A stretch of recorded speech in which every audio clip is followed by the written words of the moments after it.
Hello, Mr. Swinger One here. I'm going to go over checking the crankshaft end play. So there is front to back movement of the crank. It's built in. It's controlled by the thrust bearing on number 3. I don't know if you remember that bearing had a flange surface. And there's a machine edge in this journal that rides back and forth on that. So whenever the car is in neutral, the crank might back off a little bit. When you let the clutch out, the crank moves forward. And there's a bearing surface in here that controls the crankshaft thrust. So that's why it's called a thrust bearing. But there's two ways to check it.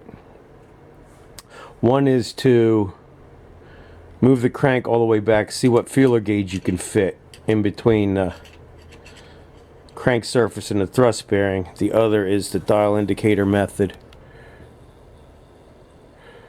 So what we're going to do, man, that's blurry. Okay, I'm back. I hopefully corrected this focus issue here. I don't know if you can see that, but that is zeroed.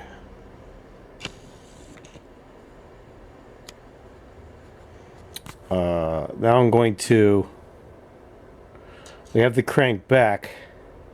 Now I'm going to pry it forward. Right now I'm behind the rear main cap and the first crankshaft throw. And if you look at that, we have about 5.5 thousandths. And now we'll go look up our spec. That is our end play for the crank. Okay, now I'm in my Chilton manual. 273, 318, 340, crankshaft bearing journal specs. Shaft end play, 2 to 7 thousandths. So we're at 5.5 thousandths. We are in spec with our end play. We know that's good. Now we can move on to plastic gauge and the oil clearance of the mains. It's pretty much, these checks are a big part of it. This is where you'll identify problems going together. But yeah, that's in your book, or in a Chilton manual, 64 to 71. Very helpful book with these old cars. Alright, let's say you don't have a dial indicator, but you have feeler gauges. So we know our clearance is about 5 thousandths on the dial indicator. What you could do, let me set these feelers down somewhere close. What you could do is you'll stick a feeler gauge down in between the thrust bearing and the crank surface. So we're going to pry this back.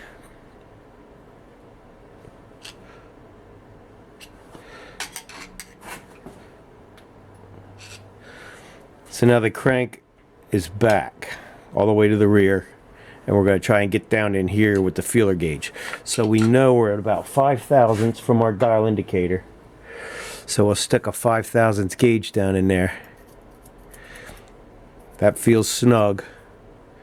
Now we'll go for 6. 6 should be tight, if not go in at all, because we should have 5.5 thousandths clearance. Yeah, if you see that, it's barely going in at all.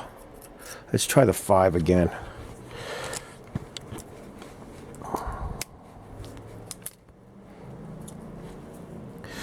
Stand by. I lost my, there it is. Okay.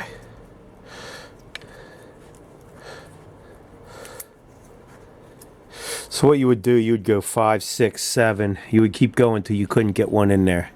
See, the 5 slides down in there. The 6 kind of hits. Or I'd have to force the 6 in. So the 5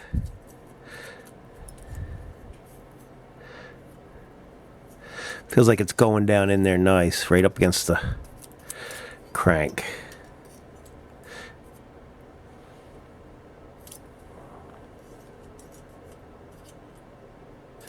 Let's try 7. 7 shouldn't go in at all. I believe 7's the high end of the spec.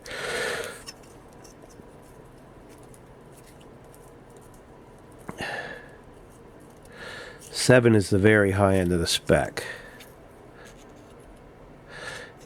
Yeah, it's kind of going down the hitting. It's not going in. It's all feel. That's why they call them feeler gauges. There's a 6, 7.